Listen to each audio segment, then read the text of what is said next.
Hi everyone.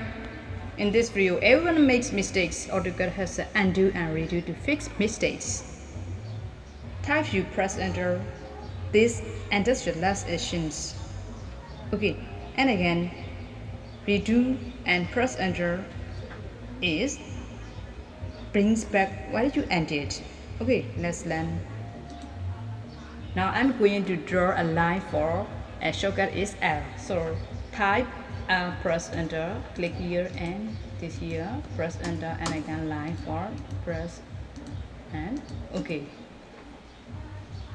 So type Q, press enter.